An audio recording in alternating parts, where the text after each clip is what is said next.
Have you ever wondered what it would be like to step back in time? Well, that is exactly what we are doing today. We are in Kent and we are at a little village called Chiddingstone.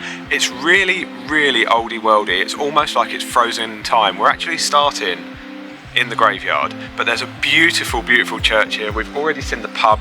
We've already seen a tea room. There's going to be no coffee shop here, but I'm pretty sure the tea room's going to do coffee for us. So we're heading over there in a second, but we're just going to explore around, see what we can find. It's really quiet.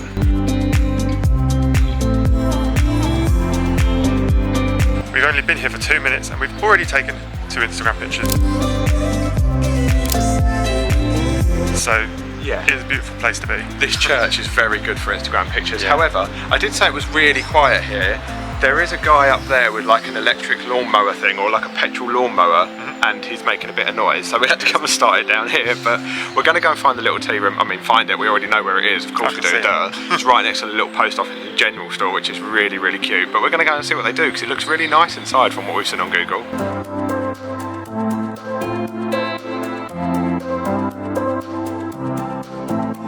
So the tea rooms, Tulip Tea Rooms, is actually up this really cute little walkway. I'm assuming it's right up the back. Like fruit and veg and things. Yeah, this is all part of the general store. Look, it's like a proper little country store that does avocados. Not something they probably would have had back in the day. This place is so cute, but we're happy we've got ourselves iced lattes. And we've also treated ourselves to a little cheeky cake. Just that don't is tell not, anyone. that is not little. That is a huge white chocolate blondie. So technically it's not a cake. I've gone for the healthy option. There's no healthy option about that. It's a fruit and nut flapjack, but look at the size of it, it's absolutely enormous. We've also got some water to take with us, but they're glass, so we're going to have to be responsible adults. Anyway, cheers. Cheers. Ching ching, everyone chings alcohol, ching coffee.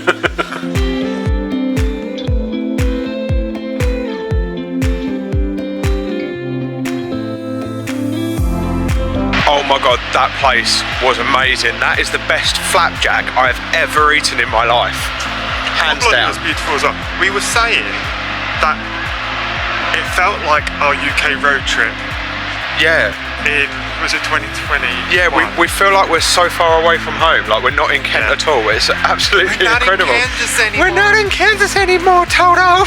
No, but honestly, it was really nice. It was hard to get like a picture or a video clip of what it actually looked like. Also, don't trip on this part. I know, there's tree roots everywhere. It was just so quirky and it was cool. Beautiful, and they've got like all the outdoor spaces covered. They've got outdoor heaters and everything. So yeah, you know, it's the UK. Like a see-through roof, but all the leaves were falling on it, and it looked really cool. I really liked it. I'm watching where I'm going because we need to burn that off now that we've had that. So we're going for a little walk out into the countryside just behind the village of Chiddingstone, because somewhere out here, I've no idea how far it is the Chiding Stone, it's not which that, is it? There's a stone right there. That would be it. So it's not very far. This might be a very short video. I was expecting to walk miles today. It's the Chiding Stone, and it's the thing that they think gives the village its name, Chiddingstone, Chiding Stone. Obviously, but yeah, we found it. So this is what we just come across that we thought was the Chiding Stone, but I can tell you it's not. Oh, so the walk's not over yet. We've got to head off down that way. It definitely doesn't look like the picture on the National Trust website. No, there's another one down there. I was about to say it's a little bit underwhelming, but I have just looked around the corner.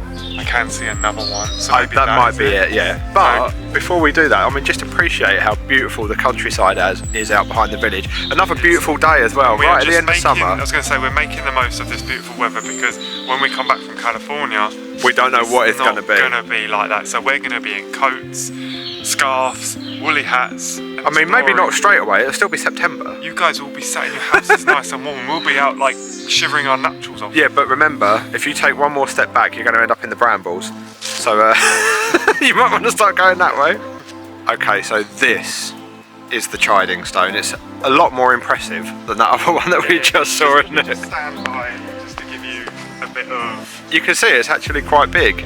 Thank you. I was just reading though on the National Trust website that it's shrouded in mystery. Yeah. And there's like folklore that says the Druids used to use it as an altar or a place of judgment. Yeah.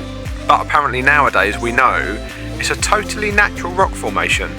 So it wasn't built by anyone, it just happens to be there. And we were just saying it's weird That is just there, completely natural, and then the one that we saw a minute ago is just there, completely natural. We will say, we did it ourselves. We came round, thought that was it, and thought, and then obviously the couple that were behind us did the same thing.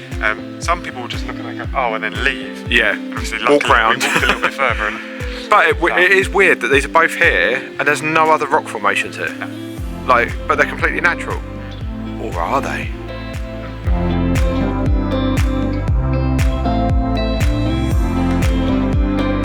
So yeah, this is the rubbish little rock that no one cares about. You literally just have to walk there. You can literally see the edge of the Chiding Stone there, so don't make that mistake. And also, if you think you're going to have to walk miles into the countryside to find it, it's literally 2 minutes from the village. So spoiler alert, you don't. No, I mean, I think this here, with the fence here, is the back of the school, which we literally were just in front of 2 minutes ago. So anyway, back to the village.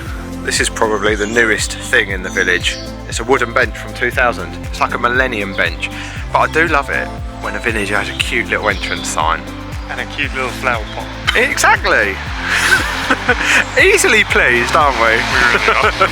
But I'm sure I saw on Google Maps there's a park over this side somewhere. I don't know if it's down there or a little bit further up. So I don't think it's down there because that says someone's house, I think. So maybe we'll walk a little bit further up and see what we can. I don't know what's in the park. There might be nothing. It might just be a field. But if you don't go explore, you'll never know. So we think we found where we need to go, but we've just found there's another little graveyard here, and I'm assuming it belongs to the other church because there's no church here, but for such a tiny little village there's a lot of people buried here. There is a hell of a lot. Probably not the right choice of words, but we have found this public footpath which, according to Google, leads us to a park. So let's go and find out. Whoa! Uneven surfaces. We've come down the path. There's a lot of open space, but we can't figure out where the park is. We don't know if it's that. We don't know if it's this, but this looks private because the gate up the other end is like all tied up and stuff. And it's definitely not just this field because Google's now telling us we've come too far, as pretty as that view is. It's lovely. I mean, I don't really want to go wandering in fields. I mean, we've got to go back the way we came anyway, so we'll look for it on the way back, I guess. But we're lost as usual.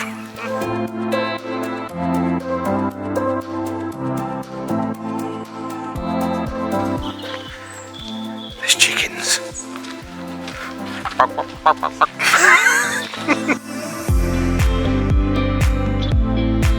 We've just walked back into the churchyard because we thought maybe the entrance to the park, which is somewhere behind here, was in the churchyard, but it's not. We can't find it. However, this part of the churchyard is really creepy. Here we go down there and it's like really nice, really like around the church. Yeah, it's well kept and everything, but this is obviously the older part because everything's kind of overgrown. It's in the shade of the trees.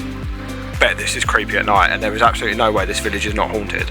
Oh well, yeah, of course it is. Without shadow of a doubt. Anyway, we've got to go and see the pub now. It's not open because it's temporarily closed at the moment because I read that they're actually looking for new people to run it. Oh, okay. Feel like it? Do you fancy it? Come and run a pub in a historic little village that's frozen in time? No.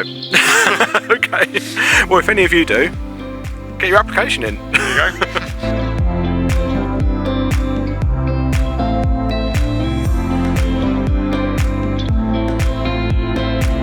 So this is the pub, this is the Castle Inn, and I'm thinking that's a really weird name for a pub somewhere like this, but we've just realised there is Chiddingstone Castle and Gardens here, but unfortunately we're here on a Saturday and it's open Sunday to Wednesday, April to October, and it looks like there's big grounds all in there to walk around, so that would be really cool to come back and do now that we know what days of the week it's open. I would have thought maybe a Saturday would have been a bit better, but yeah, it's weird it's not open on a Saturday, but hey, you know, a good excuse to come back.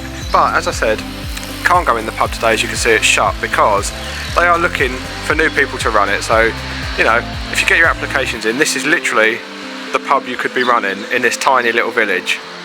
It's kind of cool, but also kind of isolated as well. It is. When there's not any sounds going on, it's just very eerie. Yeah, because you get cars come through and there's loads of cyclists Hell here. of a lot of cyclists. The tea room is packed with cyclists now, we got in there just We timed right. that really well. But then, as Josh said, it just falls, silent. Stops in time.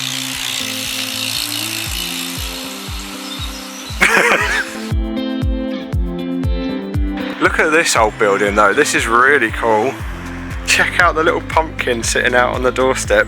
We're heading towards pumpkin season, so it's all good, but it's really cute. But it's also good to see them actually doing some work on this. It looks like they're restoring this building. As much as we tried to avoid putting the scaffolding in all of our Instagram shots, it is actually nice to see them working on it. Things like that are actually happening. Yeah, it is a good thing. Also, check out the footpath. It's all like slates on their sides, like it would have been way back in the day. I don't know if any of them are original, but it's not the most comfortable thing in modern shoes to walk on. No, that's why I'm walking in the road. Don't do that. Completely safe. Do you know what? It's only a tiny little village, but it is fascinating to look around, and it's worth coming for that tea room alone. That tea room, I loved it. Oh, it was great. The food looked really nice. There was another guy on a table opposite us, and he had scrambled egg on toast. Yeah, they do Very proper basic, food as well. But it did look really nice. But come with the thought that you're going to treat yourself to one of the cakes, because oh my god, they were really good. But the prices are a little bit on the higher side, but it was worth it. It was worth it. Oh, it was so worth it. But also, it reminds me a little bit of when we went to Laycock, which is another National Trust village. It's just on a lot smaller scale. But we'll leave that video on the screen now if you want to check that one out, because it's also a filming location for Harry Potter and loads of other things as well. Much bigger. So go and check that one out. Enjoy that. Massive shout out to our patrons and members for supporting the channel, and we will see you in the next one.